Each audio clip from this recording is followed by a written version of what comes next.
밤이 깊었습니다. 도시의 불빛은 하나둘 꺼져가는데 당신의 머릿속은 오히려 더 밝아집니다. 이유 없이 불안한 마음이 서서히 피어오릅니다. 별일 아닌 생각들이 꼬리에 꼬리를 물고 이어집니다. 내일 해야 할 일, 혹시 실수하지는 않을까 하는 걱정, 지난 일에 대한 후회, 아무 일도 일어나지 않았지만 심장이 조용히 두근거리고 머릿속은 쉴 틈 없이 무언가를 만들고 부수고를 반복합니다. 이런 순간에 우리는 종종 스스로를 책망합니다. 왜 이렇게 쓸데없이 생각이 많을까? 하지만 부처님은 말씀하셨습니다. 마음이란 본래 고요하지 않고 생각은 바람처럼 일어났다 사라지는 것이라고. 그렇다면 이유 없이 불안해지고 생각이 멈추지 않는 이 마음을 어떻게 하면 부드럽게 끊어낼 수 있을까요? 오늘 우리는 부처님의 지혜 속에서 그 방법을 찾아보려 합니다. 1장. 불안과 생각의 정체. 불안은 대개 이유가 있어 보입니다. 중요한 시험을 앞두고 있거나, 누군가와 관계가 틀어졌거나, 돈과 건강 같은 현실적인 문제가 있을 때, 우리는 자연스럽게 불안을 느낍니다. 하지만 더 어려운 것은 아무런 사건도 일어나지 않았는데, 마음이 불편하고 생각이 꼬리를 물고 달리는 순간입니다. 그럴 때 우리는 이유 없는 불안이라는 이름을 붙입니다. 부처님은 이런 마음을 마치 맑은 연못 위로 바람이 스치듯 아무것도 아닌 것처럼 시작하지만 곧 물결이 번지고 번져 전혀 다른 파동을 만들어낸다고 말씀하셨습니다. 그 파동의 정체는 과거의 기억과 미래의 상상입니다. 어제의 실수를 떠올리고 내일의 가능성을 걱정하며 마음은 현재를 떠나 끝없는 시간 여행을 하고 있습니다. 불안은 그 여행의 부산물입니다. 과거의 후회가 불러오는 가슴의 무거움, 미래의 두려움이 만들어내는 속의 불편함, 그리고 그 사이에서 길을 잃은 지금이라는 순간의 공허함. 부처님은 제자들에게 이렇게 물으셨습니다. 그대가 들고 있는 이 돌덩이를 내려놓으면 팔이 가볍겠는가 무겁겠는가? 제자가 대답했습니다. 물론 가벼워집니다. 부처님은 미소 지으며 말씀하셨습니다. 그대의 생각도 그러하다. 내려놓으면 곧 가벼워진다. 2장. 부처님이 말씀하신 마음의 원숭이. 부처님은 한 번도 가만히 있지 못하는 마음을 원숭이 마음이라고 비유하셨습니다. 나무에서 나무로, 가지에서 가지로, 쉬지 않고 뛰어다니는 원숭이처럼 우리의 생각도 한자리에 머물지 않습니다.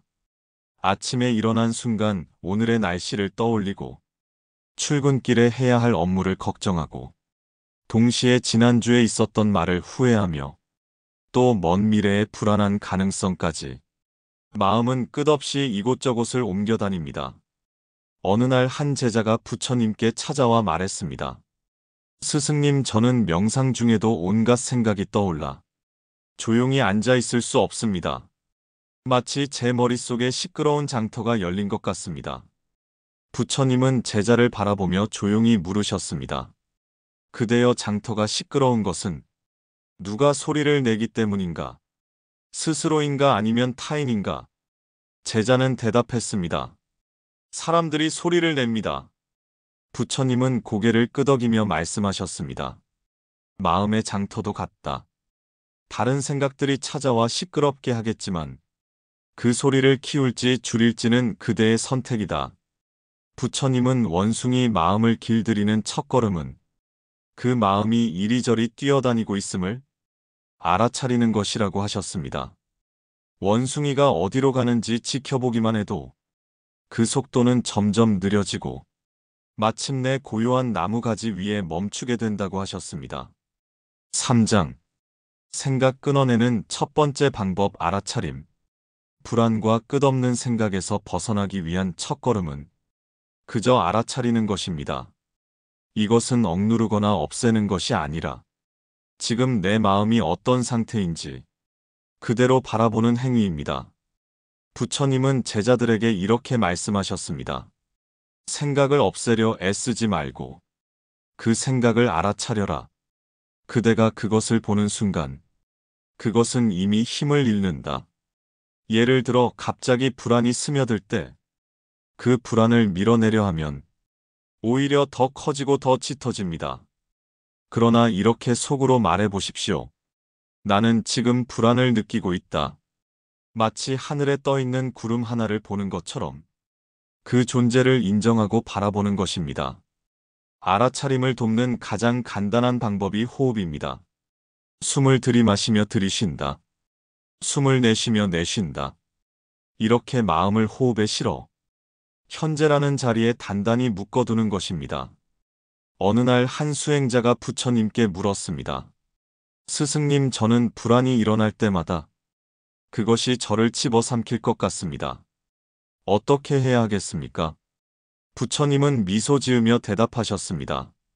그대여, 파도가 높아도 그 아래 바다는 여전히 고요하니 파도만 보지 말고 바다를 보아라. 그대 마음의 바다를. 알아차림은 바로 그 바다를 바라보는 연습입니다. 이 연습이 깊어지면 불안과 생각은 더 이상 주인이 아니라 그저 스쳐 지나가는 손님이 됩니다. 4장. 생각에 이름 붙이기. 부처님은 마음을 다스리는 또 하나의 방법으로 떠오르는 생각에 이름을 붙이는 수행을 가르치셨습니다. 이것은 생각을 밀어내거나 싸우는 것이 아니라 그저 그것이 어떤 성질을 가진 것인지 간단히 구분하는 일입니다. 예를 들어 이런 순간을 떠올려 보십시오. 내일 발표를 망치면 어떡하지라는 생각이 떠오릅니다. 그 순간 속으로 이렇게 말합니다. 걱정. 지난번 그 말 안 했어야 했는데 라는 생각이 올라오면 후회. 또 저 사람은 왜 나를 무시하지라는 생각이 스치면 분노. 이렇게 이름을 붙이는 순간 그 생각은 나와 조금 거리를 둡니다. 생각 속에 빨려 들어가던 마음이 마치 한 걸음 물러서서 그것을 바라보는 것처럼 관찰자의 자리로 이동하게 됩니다. 부처님은 제자들에게 이렇게 말씀하셨습니다. 이름을 붙이면 마음은 그 순간 멈춘다. 불은 붙잡을수록 번지지만 그저 바라볼 때 꺼져간다. 한 제자가 이 방법을 실천한 이야기가 있습니다. 그는 과거의 실수를 떠올릴 때마다 가슴이 조여오고 얼굴이 화끈거렸습니다.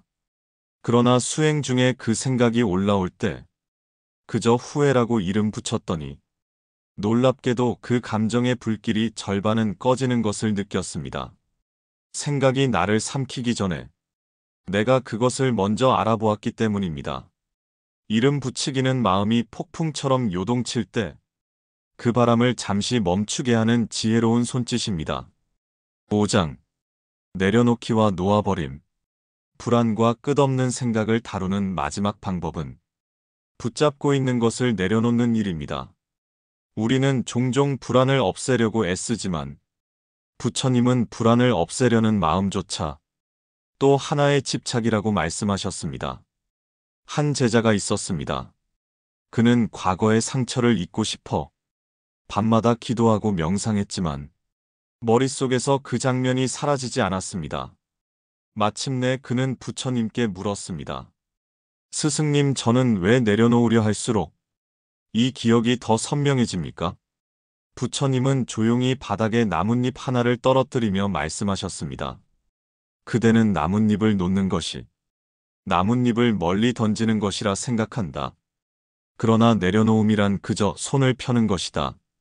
그대가 손을 펴면 나뭇잎은 스스로 떨어지고 바람에 실려 떠나간다. 놓아버림이란 억지로 밀어내는 것이 아니라 그 생각과 감정이 더 이상 내 것이 아님을 인정하는 것입니다. 이 불안은 내 것이 아니다. 이 생각은 그냥 왔다가 가는 손님이다. 이렇게 선언하는 순간 그것은 머무를 이유를 잃습니다. 부처님은 또한 말씀하셨습니다. 흐르는 강물 위에 나뭇잎을 띄우듯 그대의 생각을 물 위에 올려놓아라. 그대가 붙잡지 않으면 그것은 흘러가고 다시는 그 자리에 머물지 않는다. 놓아버림은 단순해 보이지만 그 안에는 깊은 지혜가 있습니다. 내가 불안을 붙잡고 있는 것이 아니라 불안이 나를 붙잡고 있는 것 같을 때 그 손을 조용히 펴주는 것. 그것이 내려놓음의 첫걸음입니다. 6장. 마음을 단단하게 하는 생활 습관. 부처님은 마음을 가라앉히는 지혜와 함께 그 마음을 오래도록 지킬 수 있는 생활 습관도 강조하셨습니다. 마음이 단단해지면 불안과 생각의 파도가 일어나더라도 쉽게 휘둘리지 않게 됩니다. 첫째, 아침의 시작을 고요하게 하라. 잠에서 깨자마자 스마트폰을 확인하는 대신 호흡에 집중하며 짧게라도 명상하는 시간을 갖습니다. 부처님은 아침의 마음은 하루의 주인을 만든다고 하셨습니다. 하루를 고요하게 시작하면 그 고요함이 저녁까지 이어집니다. 둘째, 걷기와 호흡을 함께하라. 빠른 걸음이 아니라 천천히 발바닥이 땅에 닿는 느낌을 느끼며 걷습니다. 들이쉬며 지금 내쉬며 여기라고 속으로 되뇌입니다. 이것은 마음을 현재에 단단히 붙잡아두는 훌륭한 수행입니다. 셋째, 무의식적인 정보 소비를 줄여라. SNS, 뉴스, TV 등은 마음의 원숭이를 더 날뛰게 만드는 먹이와 같습니다.